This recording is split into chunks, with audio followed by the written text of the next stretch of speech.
the nervous sweating begin. Okay. Hi, Amber here. That's my name. For my first proper video, because the last one was just me telling you what I'm going to talk about. For the first one with like a good solid first one with a topic, I'm going to talk about OCD because I have that and it's crap. Oh, crap.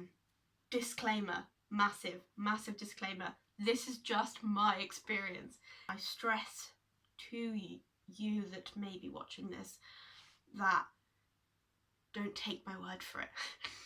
There's so many different variations and categories and types and lovely horrible combinations of different things, and the things that I say are true to me, they might be untrue to everybody else. So, and that's fine because that's just my experience. Just don't shoot me down because it's just me. I don't know the proper like fancy definition of it actually.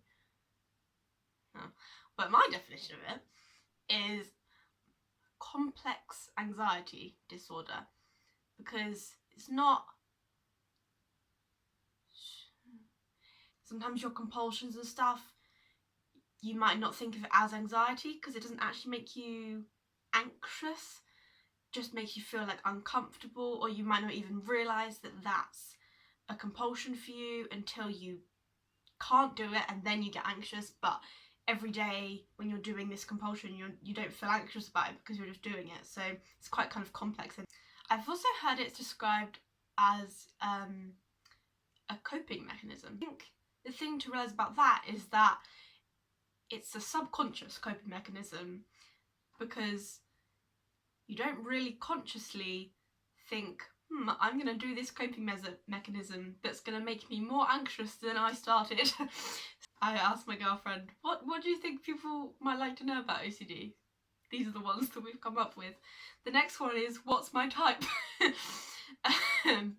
Well, that's a question for another video. My OCD is compulsion heavy, which means that I have more compulsions than I do obsessions.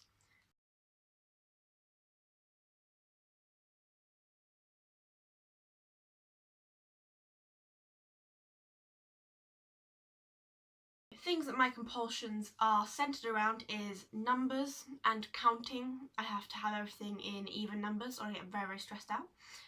I have to have everything symmetrical within my own body. If I open a door handle, I have to touch it with the other hand, otherwise I freak out. I have to complete things like closure. Like simple example is I have to watch the whole episode. I can't just stop it halfway through, but it's a lot more in detail than that and complicated and everything, but the general gist. I like to have things in order. I have ways that I have to do things or eat my meals and organise things, and they have to be in that order. They have to be. I get intrusive thoughts, which a lot of people don't realise is an OCD category, but it is. An intrusive thought is basically a thought. It's normally a kind of a negative thought that you just get. It's like someone's kind of just put it into your brain. It doesn't feel like your thought, it just feels like you're thinking it. It's normally kind of an image or something. I didn't realise that was part of OCD, but it is. So that's quite interesting. So if you ever get like violent thoughts or something and you think, oh my god, I'm a horrible person, I just envisaged me doing this violent thing to someone, it might just be an intrusive thought, which is still horrible, but it's something that quite a few people get. People ask me this all the time, what's it like to have OCD? I'm like, this is why I get a lot as well. What's it like? Do you just have to have everything really clean? No, I don't. Cleaning is one category of OCD. or contamination. Not everyone who has OCD has to be really, really clean. So for me, that's not what it's like at all. I could leave a dish on my side for a little while and it would annoy me, but it wouldn't make me feel the same as if someone slapped me on one side. I probably just feel offended anyway if someone slapped me, but it would cause me anxiety as well. For me, how I would describe it as each compulsion is a fear, and I've heard it said that the type of fear is a phobia type fear. Got it in the end. Sometimes it kind of just feels like an intense, like uncomfortable feeling, like just really, it's really hard to explain, just really uncomfortable, like you know if there's someone like really kind of creepy looking and they're like staring you down and you're like staring you down, you're like, if you're on the train or something and there's this kind of weird person and you can feel them like looking at you and you're like, why are you looking at me? And it makes you feel really uncomfortable and like hot and like, oh, why am I being stared at? Maybe that's just me, but kind of feels a bit like that. Yeah, it's just, there's this feeling of like everything's just off kilter, like it's just not right, and everything just feels wrong until you do the thing that you need to. I've got little notes and I just put, it gets physical. Ooh. Obviously when you get anxious you get like physical. I get really hot, like sweaty, shaky, sick sometimes, but also the feelings, like I've had people, one of my friends has had kind of a contamination type thing and she said it feels like, you can feel it, I feel like the germs are coming onto me kind of thing. I don't feel that because I don't have contamination OCD, but with my symmetry OCD, if someone like hits me on one side, the other side is like burning, like it's such a strong physical sensation, and it's the hardest thing for people to grasp because it's like nothing else. It just, you can really feel it, like it's really physical sensation. Yeah, it's very strange. So even though it's in your head, it's a very kind of full body experience a lot of the time.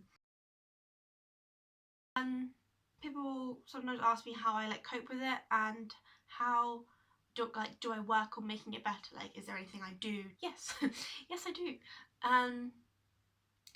One of the big things for me that I think really helps it slow down the process or stop the process from snowballing is really trying to notice when you're doing something new. Like dealing with the stuff that you've already have to do is one thing, but dealing with something new is half the battle, because if you can stop a new compulsion coming on, then that's amazing. So I always try and be quite aware of myself, aware of something, be aware of your triggers is also kind of in with that. I just realised it cough and then I was talking, but I can't remember what I said, but I know I was talking about knowing that you need to rest. If you can't do something, it's okay to like take a little break and give yourself a cuddle. It's even cuddle in my case. Yeah, just being kind to yourself and knowing that it's okay if you can't do something. That's fine. Whatever it is, that's not just for OCD, that's just for everything in general. Just if you really can't do something, obviously keep in mind that you need to keep pushing yourself, but it's okay. It's okay to just need some time out. Take care of yourself. Have fun. Give yourself a little cuddle. Yeah. Bye!